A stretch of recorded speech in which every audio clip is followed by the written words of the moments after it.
Bienvenidos nuevamente a otro episodio de Reflexionando. Esta semana vamos a estar estudiando acerca de lo que Dios ha hecho para resolver el problema entre el conflicto y el mal. Pero antes de continuar, les pedimos que se suscriban a nuestro canal, que le den me gusta al video y que lo compartan con otras personas que ustedes creen que se pueden beneficiar de esta información. Así que vamos a comenzar a dar nuestro repaso de esta semana y reflexionar acerca de lo que Dios ha hecho en reacción a la presencia del mal en el mundo perfectamente creado por Él. Como hemos visto a lo largo de estas semanas estudiando juntos, la Biblia presenta claramente la existencia de un conflicto de índole espiritual entre entes o poderes espirituales. Este conflicto inclusive precede a la creación del ser humano, pero esta interacción, esta presencia, este conflicto se extendió hacia la esfera en donde el ser humano vive, en donde Dios lo había puesto en el mundo perfectamente creado por Dios. Y como todo conflicto hay enemigos o hay contrapartes o dos entidades que pelean las unas con las otras.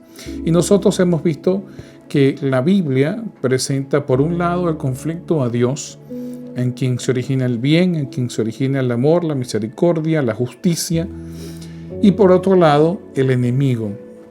En Génesis lo conocemos como la serpiente. En Apocalipsis se hace referencia a la serpiente antigua, una alusión directa a la narración del Génesis, en donde en forma de serpiente es una serpiente la que entonces entra en el conflicto con el ser humano. En Isaías lo conocemos como el querubín protector, en quien se levanta en contra de Dios, una imagen que se vuelve a repetir en Ezequiel 28, pero esta vez se le llama hijo de luz o hijo de la mañana, o como usualmente se translitera, Lucifer. En el libro de Job se presenta como el Hasatán o el Satanás, el Satán, que es un término que representa la enemistad, la adversidad que este ser presenta no solo en contra de Dios, sino también en contra de Job. En la narración de la tentación lo conocemos como el Satán, que se presenta para tentar a Jesús. En Apocalipsis lo conocemos como el dragón, la serpiente antigua, Satanás, el diablo, que se enfrenta a Miguel y sus ángeles, una alusión directa a Jesús. En la parábola de la cizaña la conocemos, y la parábola del sembrador lo conocemos como el maligno o el enemigo que va en contra del labrador, una figura que representa a Dios. Su oposición en contra de Dios es feroz, implacable, indetenible, excepto por Dios mismo. Y Satanás hace dos obras principales. Lo que define la obra de Satanás son dos acciones específicas. La primera es mentir o engañar. Noten cómo la describe Jesús. Juan nos narra estas palabras en el capítulo 8 de su Evangelio, versículo 44, cuando le dice a los fariseos: vosotros sois de vuestro padre el diablo, y los deseos de vuestro padre queréis hacer. Él ha sido homicida desde el principio y no ha permanecido en la verdad, porque no hay verdad en él. Cuando habla mentira, de lo suyo habla, porque es mentiroso y padre de mentira. El diablo desde el principio miente. Una de sus actividades principales es mentir, o como también se presenta en otras porciones de la Escritura, engañar. Apocalipsis 20, el mismo autor Juan nos refleja lo siguiente acerca de la obra de este ser. Apocalipsis 20, versículos 7 y 8. Cuando los 1000 años se cumplan, Satanás será suelto de su prisión y saldrá a engañar a las naciones que están en los 4 ángulos de la tierra. Por lo tanto, nosotros vemos que una de las características esenciales de la obra de Satanás son la mentira y el engaño. Pero la otra dimensión o la otra característica de la obra principal de Satanás está más asociada con su título principal, el adversario, el Satán.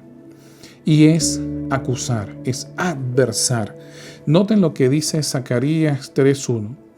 Me mostró al sumo sacerdote Josué, el cual estaba delante del ángel de Jehová, y el Satanás, estaba a su mano derecha para acusarle.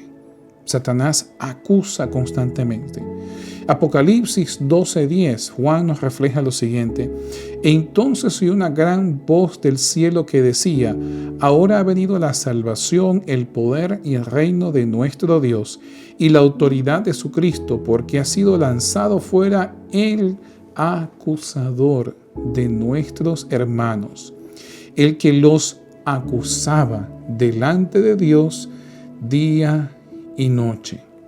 Nosotros podemos ver un reflejo de esto en el libro de Job, cuando Satanás se presenta delante de Dios y acusa a Job de ser un siervo hipócrita, una persona interesada, sirviendo a un Dios de balde, es decir, sirviendo a Dios por un beneficio mutuo. Yo te sirvo, tú me bendices. Pero al final de cuentas, aunque Job eventualmente dice cosas muy fuertes en contra de Dios por considerar injusta su causa, nos damos cuenta de que Dios se presenta y es Dios quien justifica a Job, no Job a Dios. Dios termina defendiendo a Job de las acusaciones de el Satán o el adversario, el enemigo. Ahora, sin embargo, a pesar de toda esta obra maléfica que Satanás presenta, que la Biblia demuestra o expone que Satanás hace, el final del conflicto, el resultado final del conflicto está especificado en diferentes partes del texto bíblico. De hecho, Juan nos presenta que uno de los propósitos de la misión de Jesús era precisamente combatir esta obra maléfica.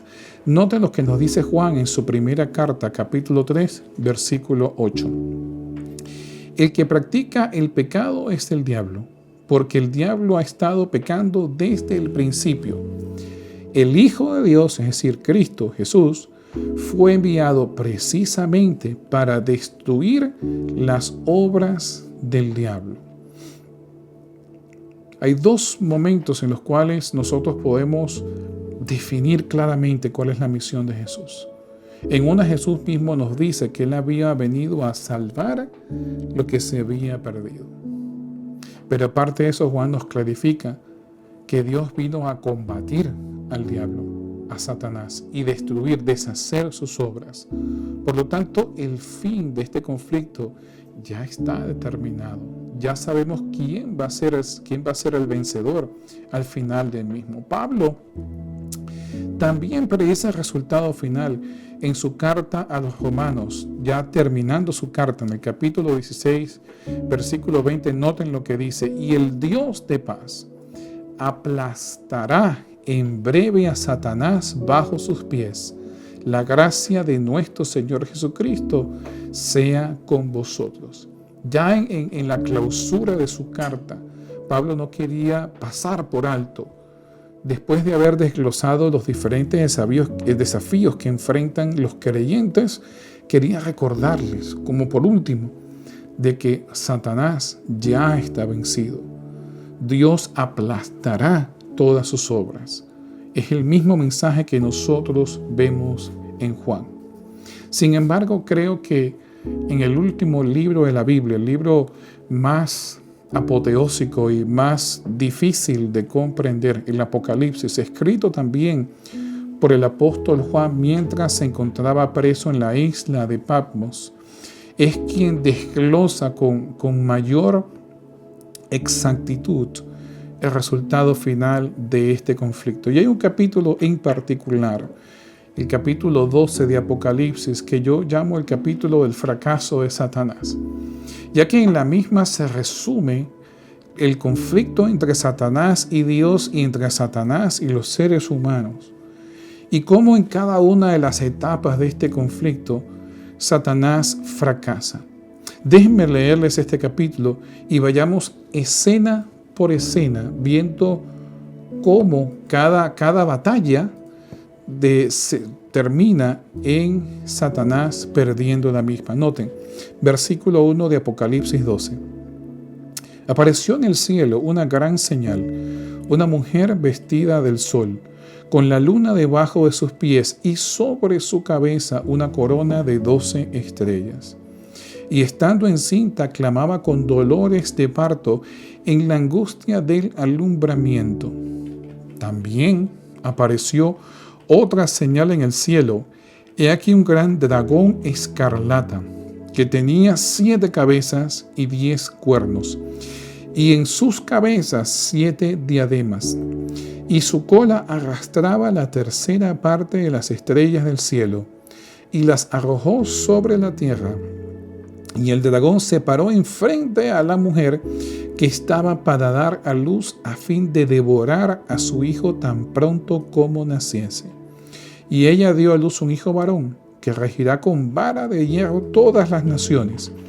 Y su hijo fue arrebatado para Dios y para su trono. Y la mujer huyó al desierto, donde tiene lugar preparado por Dios, para que allí la sustenten por 1260 días. Primera escena, se presentan los dos poderes del conflicto. Por un lado, el poder que representa a Dios y sus seguidores, en una mujer con la luna bajo sus pies, con una corona de 12 estrellas, y por otro lado, el dragón escarlata. Y ustedes pueden notar cómo este dragón, que es un símbolo de fuerza y de poder grande, se enfrenta quizás a uno de los símbolos más vulnerables que existen en la antigüedad: una mujer embarazada y un bebé que está a punto de nacer. Sin embargo, aunque el dragón escarlata tiene todas las características de un poder invencible, termina fracasando porque Dios interviene y arrebata al niño para que el dragón poderoso fracase delante de la mujer embarazada y el niño recién nacido. Esta es una alusión directa al nacimiento de Jesús. Ustedes recordarán, como lo narra Lucas, que Herodes decidió, para eliminar la posibilidad de una persona que fuese a usurpar su trono. Ustedes recordarán que él mandó a ejecutar una matanza, un infanticidio en Belén, para eliminar cualquier posibilidad de que este rey de los judíos llegase a usurpar su trono. Y desde el punto de vista humano, nosotros podemos identificar a Herodes como el agresor. Pero este capítulo en Apocalipsis nos presenta que detrás de Herodes el Grande había un poder malévolo, un dragón escarlata que estaba motivando y dirigiendo a Herodes con un propósito central que estuvo desde el principio: destruir a Dios y cualquier posibilidad de que su obra se ejecute. Pero Apocalipsis 12 nos dice, así como lo cuenta también las narraciones de Mateo y de Lucas, que éste fracasó. Vayamos a la siguiente escena. Noten lo que nos dice. Versículo 7, Apocalipsis 12.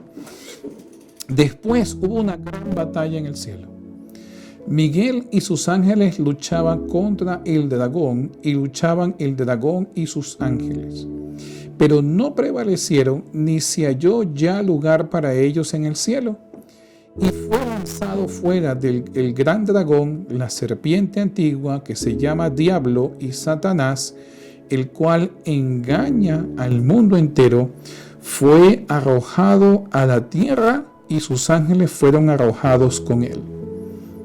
Segunda escena, ahora el dragón se enfrenta directamente a Miguel o Mijael, que quiere decir quién es como Dios. Por lo tanto, es un conflicto directo entre las fuerzas diabólicas de las tinieblas y las fuerzas celestiales que vienen de Dios. Y nuevamente el diablo vuelve a fracasar. En la primera escena no puede matar al niño porque es arrebatado. En la segunda escena no puede vencer a Miguel y es arrojado. Pero noten lo que dice exactamente después, versículo 10. Porque noten, el dragón fue lanzado a la tierra. Y eso debería originar pánico en los siervos de Dios, en los hijos de Dios. Porque este dragón sencillamente ha manifestado una actitud adversa, destructora, engañosa, malévola en contra de todo aquello que se relaciona o que se asocia con Dios. Sin embargo, noten lo que dice el versículo 10. En vez de decir, y el dragón fue lanzado a la tierra, corran todos y escóndanse. Noten lo que dice. Ahora ha venido la salvación, el poder y el reino de nuestro Dios y la autoridad de su Cristo, porque ha lanzado fuera el acusador de nuestros hermanos, el que los acusaba delante de nuestro Dios día y noche. Y ellos le han vencido por medio de la sangre del Cordero y de la palabra del testimonio de ellos, y menospreciaron sus vidas hasta la muerte, por lo cual alegraos cielos y los que moráis en ellos. Ay de los moradores de la tierra y del mar, porque el diablo ha descendido a vosotros con gran ira, sabiendo que tiene poco tiempo. Pueden ver en todos estos versículos cómo por un lado se refleja el poder que tiene este ser malévolo, pero por otro lado cómo ya se anticipa su derrota. Más bien habla acerca de la salvación, que el diablo fue arrojado a la tierra, pero con la misma velocidad llega la salvación de Dios y su Cristo. Y aún hay de los moradores de la tierra, porque sabe que el diablo tiene poco tiempo. Es decir, aún aquí se anticipa el fracaso de la estrategia de engaño y de maldad que el diablo, el Satanás, ejecuta. Versículo 13, siguiente escena. Y cuando vio el dragón que había sido arrojado a la tierra, persiguió a la mujer que había dado a luz al hijo varón. Y se le dieron a la mujer 2 alas de gran águila, para que volase delante de la serpiente al desierto a su lugar, donde es sustentada por tiempo y tiempos y la mitad de un tiempo. Y la serpiente arrojó de su boca tras la mujer agua como un río, para que fuese arrastrada por el río. Pero la tierra ayudó a la mujer, pues la tierra abrió su boca y tragó el río que el dragón había echado de su boca. Nuevamente, otro fracaso. En el anterior dice, ay de los moradores de la tierra. Noten que esa no es una expresión que va dirigida hacia el símbolo que representa a los hijos y las hijas de Dios. No es un símbolo, no es arrojada, no es una advertencia hacia aquellos que aman a Dios y que les sirven. Es una advertencia al resto de los moradores de la tierra, porque en la siguiente escena, aunque el diablo, el dragón, desata su furia contra la mujer, en la primera ocasión se le dan alas para que huya al desierto, y en la segunda ocasión, cuando la estrategia no le funciona al diablo y lanza fuego, entonces la tierra se abre y traga el río de fuego que lanza el dragón. Es decir, para cada estrategia que tiene Satanás, Dios tiene una contraestrategia y continúa perdiendo. En cada una de estas escenas, en la primera, con la mujer embarazada, fracasó. En su lucha contra Miguel, fracasó. Es arrojado a la tierra y se advierte que la salvación ha venido y que al diablo le queda poco tiempo. Luego desata su furia contra la mujer. Esta huye al desierto y le son dadas alas para que pueda hacerlo velozmente. Eso no funciona, lanza un río de fuego para poder ejecutar a la mujer. Sin embargo, la tierra la sustenta y abre su boca y traga el fuego. Se dan cuenta, en cada uno de estos escenarios, el diablo siempre fracasa. Y entonces se da la última advertencia. El capítulo 12 termina con el versículo 17 diciendo lo siguiente: entonces el dragón se llenó de ira contra la mujer y se fue a hacer guerra contra el resto de la descendencia de ella, los que guardan los mandamientos de Dios y tienen el testimonio de Jesucristo. Ahora noten, si en el primer intento fracasó, en el segundo intento fracasó, en el tercer intento fracasó, y en el cuarto intento también fracasó. La expectativa es que en este último intento de hacer guerra contra los que guardan los mandamientos de Dios y tienen la fe de Jesús, el testimonio de Jesucristo, así como fracasó anteriormente, así también fracasará en su nuevo intento. Y de hecho, el libro de Apocalipsis termina con la derrota final y definitiva de Satanás por parte de Cristo. De hecho, Satanás es representado como un dragón o serpiente que es lanzado en un abismo y luego finalmente es soltado por un tiempo y destruido por fuego que desciende del cielo.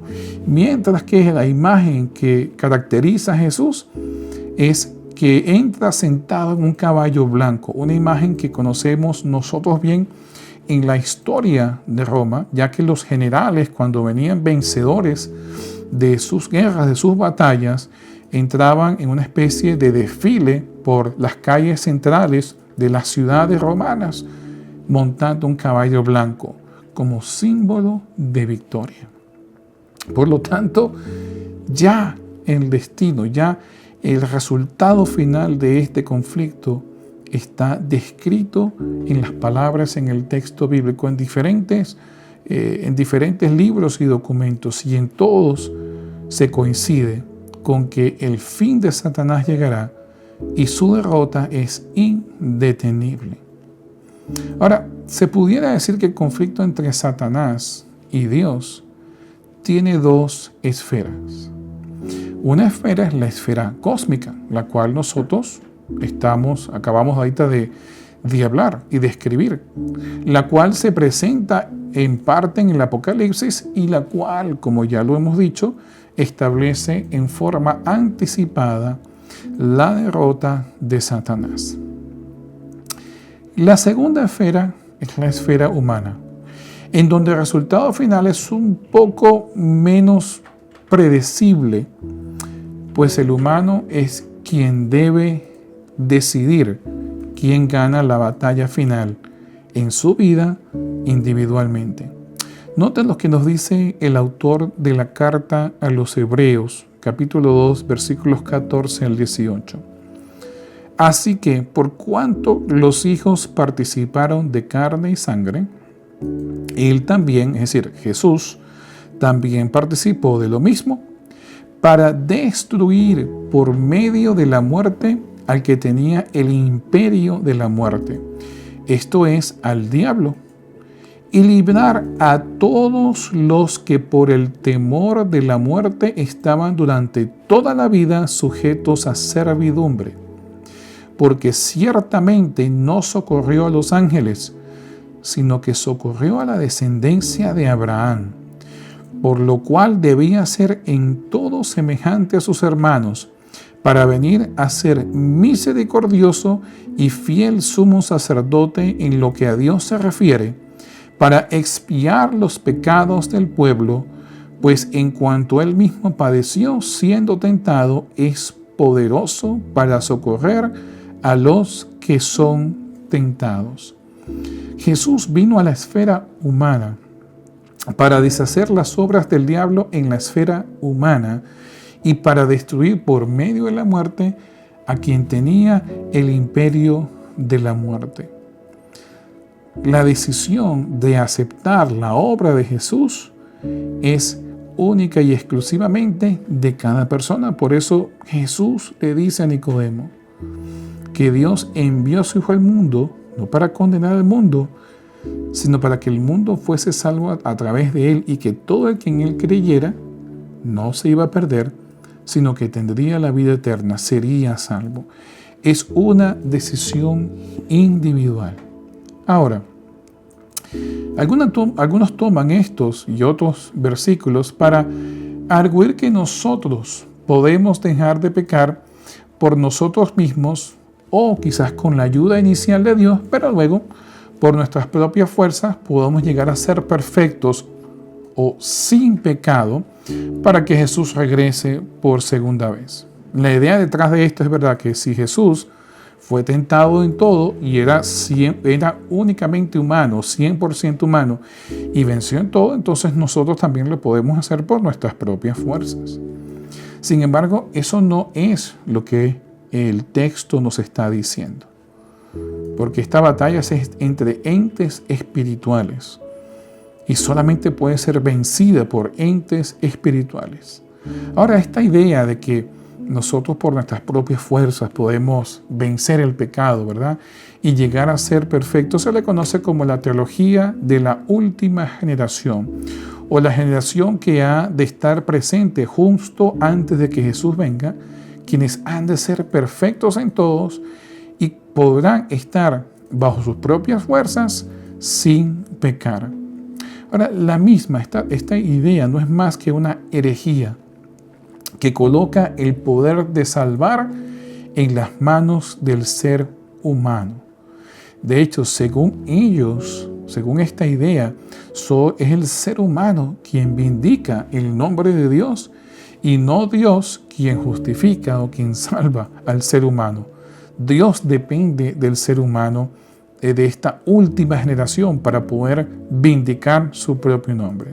Sin embargo, Pablo, por ejemplo, claramente nos dice que nosotros estaremos en pecado, estaremos en corrupción hasta el día en que seamos transformados por Jesús.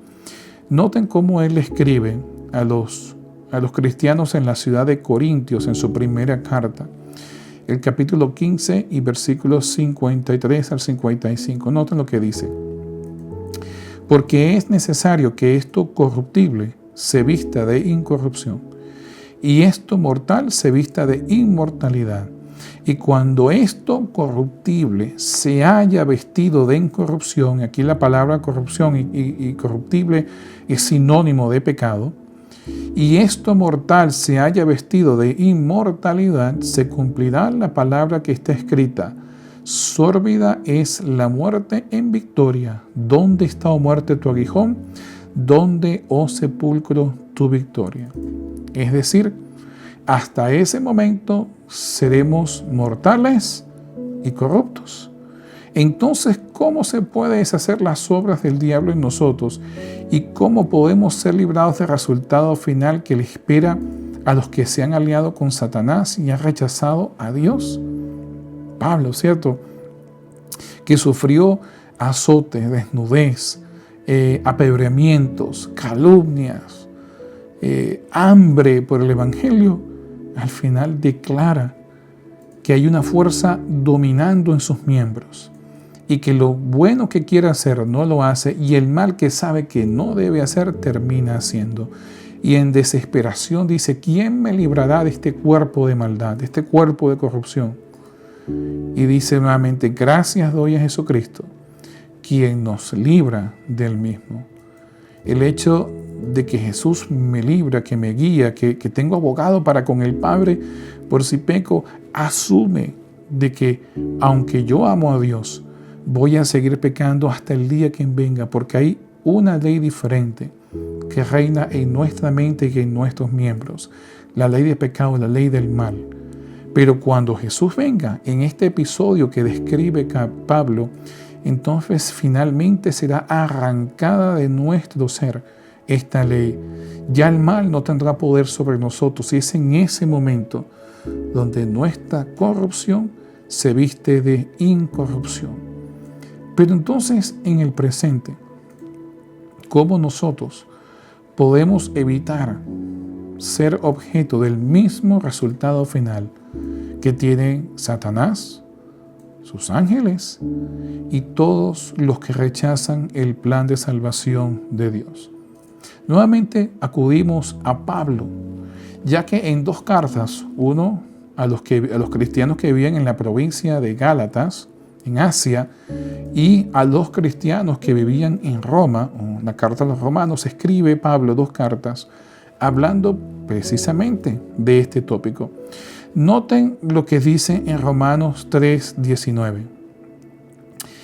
Pero sabemos que todo lo que la ley dice, a los que están bajo la ley, para que toda boca se cierre y todo el mundo quede bajo el juicio de Dios, ya que por las obras de la ley, es decir, siendo obediente o siendo perfecto, sin pecado, ningún ser humano será justificado delante de él, porque por medio de la ley es el conocimiento del pecado. Entonces, si no puedo justificar, si yo no puedo modificar mi comportamiento tan perfecto para ser justificado por la obediencia a la ley de Dios, es decir, evitando pecar, entonces ¿cómo puedo hacerlo? Versículo 21. Pero ahora, aparte de la ley, se ha manifestado la justicia de Dios, testificada por la ley y por los profetas, la justicia de Dios por medio de la fe en Jesucristo, para que todos los que creen en Él, porque no hay diferencia, por cuanto todos pecaron y están destituidos de la gloria de Dios, siendo justificados gratuitamente, es decir, sin obras, por su gracia, mediante la redención que es en Cristo Jesús, a quien Dios puso como propiciación por medio de la fe en su sangre, para manifestar su justicia a causa de haber pasado por alto en su paciencia los pecados pasados, con la mira de manifestar en este tiempo su justicia, a fin de que Él sea justo y Él, Dios, el que justifica al que es de la fe de Jesús. ¿Se dan cuenta? No es por obras, es por la fe en Jesús. Vuelvo a repetir la misma idea en Romanos 5, versículos 1 al 5, cuando dice lo siguiente: justificados, pues, por la fe, tenemos paz para con Dios por medio de nuestro Señor Jesucristo, por quien también tenemos entrada por la fe a esta gracia en la cual estamos firmes y nos gloriamos en la esperanza de la gloria de Dios. Y no solo esto, sino que también nos gloriamos en las tribulaciones, sabiendo que la tribulación produce paciencia, y la paciencia prueba, y la prueba esperanza, y la esperanza no avergüenza, porque el amor de Dios ha sido derramado en nuestros corazones por el Espíritu Santo que nos fue dado. Versículos 6 al 10. Porque Cristo, cuando aún éramos débiles, a su tiempo murió por los impíos. Ciertamente apenas morirá alguno por un justo, con todo pudiera ser que alguno osara morir por el bueno. Mas Dios muestra su amor para con nosotros, en que aún siendo aún pecadores, Cristo murió por nosotros. Pues mucho más, estando ya justificados en su sangre, por Él seremos salvos de la ira, porque si siendo enemigos fuimos reconciliados con Dios por la muerte de su Hijo, mucho más, estando reconciliados, seremos salvos por su vida. Se dan cuenta a lo largo de su carta, y la misma idea se repite en su carta de Gálatas. Ustedes la pueden leer desde el versículo 1 hasta el final. y va a encontrar la misma idea. No es el ser humano que se salva a sí mismo. No es que el ser humano alcanza algún tipo de perfección que lo justifica sin la ayuda y el sustento de Dios. El único que salva es Dios. Y esa salvación, esa justificación es única y exclusivamente por la fe. Pero Pablo sencillamente estaba haciendo eco de la idea que ya había presentado Jesús. En su diálogo con Nicodemo, de noche, cuando Nicodemo viene a hablar con él y Jesús le dice a Nicodemo, tienes que nacer de nuevo. En ese diálogo Jesús presenta la fórmula clara para poder ser salvo. Noten lo que dice Juan 3, 16 al 21. Porque de tal manera amó Dios al mundo que ha dado a su Hijo unigénito para que todo aquel que en Él cree no se pierda, mas tenga vida eterna. Porque no envió Dios a su Hijo al mundo para condenar al mundo, sino para que el mundo sea salvo por Él. El que en Él, en Jesús, cree, no es condenado. Pero el que no cree ya ha sido condenado, porque no ha creído en el nombre del unigénito Hijo de Dios. Y esta es la condenación, que la luz vino al mundo, y los hombres amaron más las tinieblas que la luz, porque sus obras eran malas. Porque todo aquel que hace lo malo aborrece la luz y no viene a la luz, para que sus obras no sean reprendidas. Mas el que practica la verdad viene a la luz, para que sea manifiesto que sus obras son hechas en Dios. Marcos también registra la misma idea, la misma hipótesis que Juan registra en el diálogo que Jesús tuvo con Nicodemo. Y en Marcos 16, 15 al 16, note cómo Marcos registra las palabras de Jesús. Y les dijo, id por todo el mundo y predicad el evangelio a toda criatura. ¿Cuál es ese evangelio que los discípulos debían ir y predicar? ¿Qué es lo que tenían que decir? ¿Cuál era el método de salvación que tenían que predicar? Versículo 16.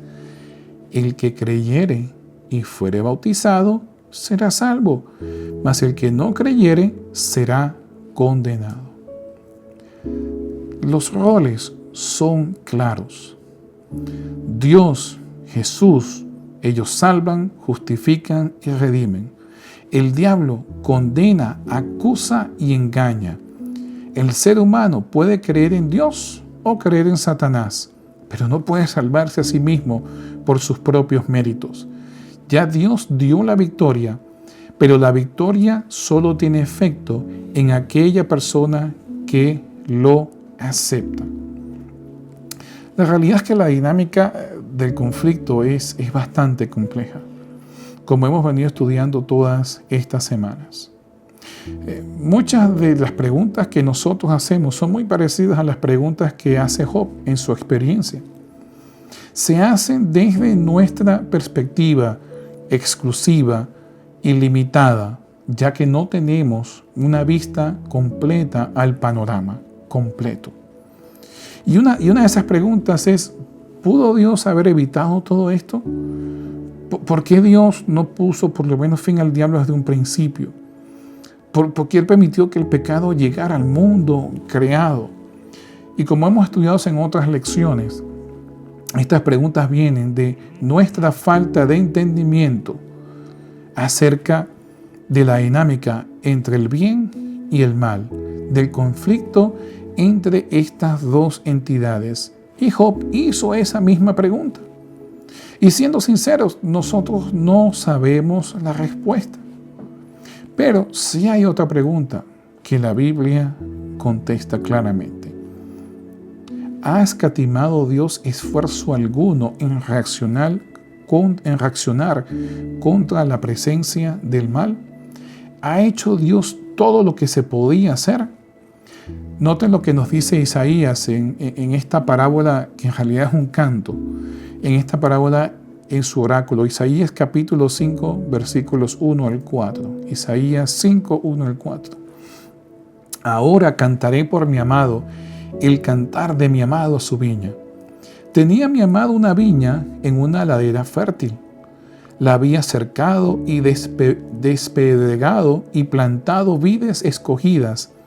Había edificado en medio de ella una torre y hecho también en ella un lagar, y esperaba que diese uva, y dio uvas silvestres. Ahora pues, vecinos de Jerusalén y varones de Judá, juzgad ahora entre mí y mi viña. ¿Qué más se podía hacer a mi viña que yo no haya hecho en ella? ¿Cómo, esperando yo que diese uvas, ha dado uvas silvestres? Es muy parecida a la parábola que nos narra Jesús en Mateo 13 acerca del labrador que sembró trigo y en el trigo también salió la cizaña. Había algo más que Dios hubiese podido hacer. Jesús relata otra parábola que Mateo la registra en el capítulo 21, versículos 33 al 39, que más o menos presenta la misma idea. Noten, oíd otra parábola. Hubo un hombre, padre de familia, el cual plantó una viña y la cercó de vallado. Cavó en ella un lagar, edificó una torre y la arrendó a unos labradores y se fue lejos. Y cuando se acercó el tiempo de los frutos, envió a sus siervos a los labradores para que recibiesen sus frutos. Mas los labradores, tomando a los siervos, a uno golpearon, a otro mataron y a otro apedrearon. Envió de nuevo otros siervos más que los primeros e hicieron con ellos de la misma manera. Finalmente les envió su hijo diciendo: tendrán respeto de mi hijo. Mas los labradores, cuando vieron al hijo, dijeron entre sí: este es el heredero, venid, matémosle y apoderémonos de su heredad. Y tomándole, le echaron fuera de la viña y le mataron. Y finalmente tenemos el lamento de Jesús sobre Jerusalén en Mateo 23, 37. Mateo 23, 37. Jerusalén, Jerusalén, que matas a los profetas y apedreas a los que son enviados a ti. ¿Cuántas veces quise juntar a tus hijos, como la gallina junta sus pollos debajo de sus alas, y no quisiste? La Biblia refleja la idea de que Dios hizo todo lo que podía. Dio todo, inclusive hasta su propia vida. No hay nada que Dios haya dejado de hacer para enfrentar este problema del mal y remediar sus efectos en el ser humano. Dios lo ha hecho todo, y no ha escatimado esfuerzo y no ha dejado nada que se pueda hacer de lado. Aunque nosotros no tenemos todas las preguntas, todas las respuestas a todas las preguntas, interrogantes que nosotros nos planteamos en cuanto a este conflicto, si hay algo que la Biblia nos deja claro, es que Dios ha hecho todo el esfuerzo posible, ha reaccionado con todas las herramientas que están a su disposición para enfrentar el problema del mal.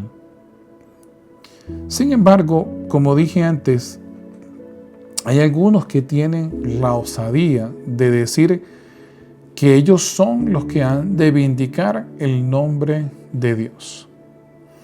Ahora, Dios no nos necesita a nosotros para vindicar su nombre. Él vindica su nombre. En la historia de Job, Job no vindica a Dios. Es Dios quien vindica a Job. Y eso nosotros tenemos que tenerlo claro. Porque si ciertamente Dios ha usado todo, ha dado todo, ha hecho todo, ha usado todas las herramientas disponibles para enfrentar el problema del mal, y aún así hay limitantes, como hemos estudiado también en otras lecciones, que hacen como su carácter, no miente, tiene que cumplir sus promesas, no puede ser autor de la injusticia. Si aún Dios, con todas esas limitantes, ha tenido que enfrentar este problema, imagínense nosotros con todas las limitantes que nosotros tenemos. Por lo tanto, es absurdo que nosotros pensemos, como dice esta teoría de la última generación, que nosotros vamos a vindicar el nombre de Dios. Eso es imposible.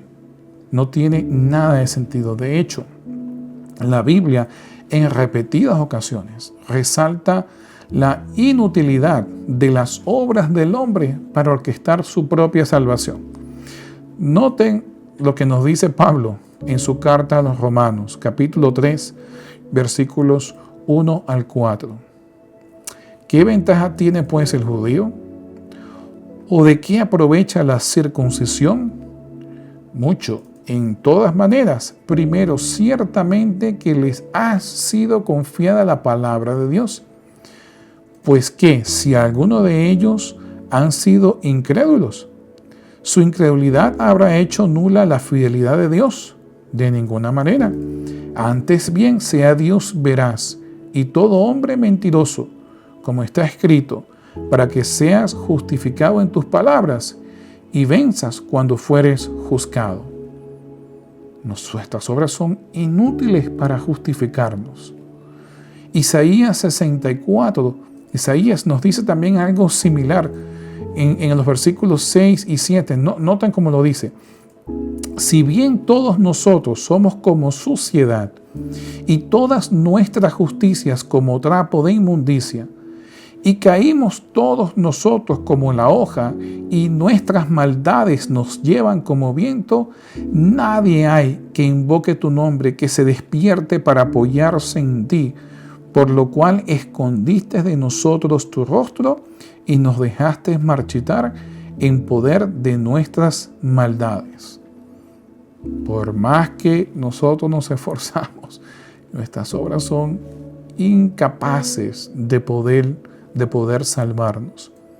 Jesús también refleja esta idea y Lucas describe las palabras de Jesús en el capítulo 17, versículos 7 al 10 de la siguiente manera.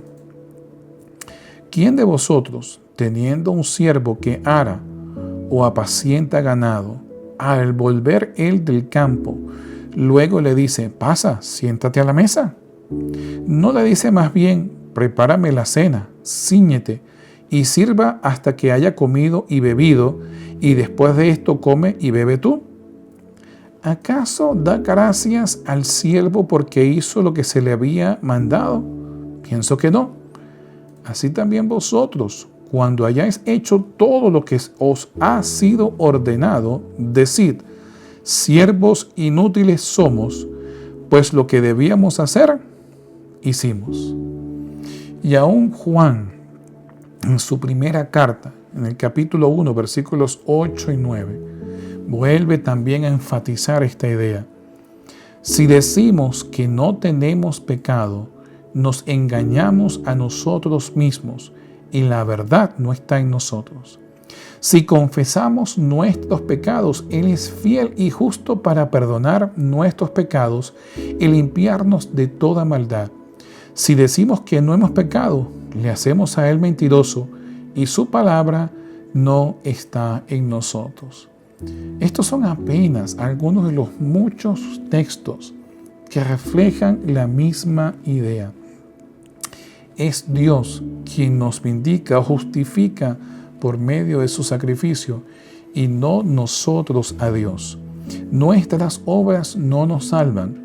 Nuestras obras no muestran nuestra justicia. Es la justicia de Dios, la misericordia de Dios, la que puede librarnos del resultado de nuestras obras, a pesar de que nuestras acciones están dirigidas y manchadas con el pecado y el mal. Ahora, lo que sí aparece en la Biblia es todo lo contrario. La idea de que el mérito de la salvación pertenece única y exclusivamente a Dios y a Cristo, y que ellos son los únicos que pueden recibir la honra, ya que es su acción la que ha producido la salvación del ser humano.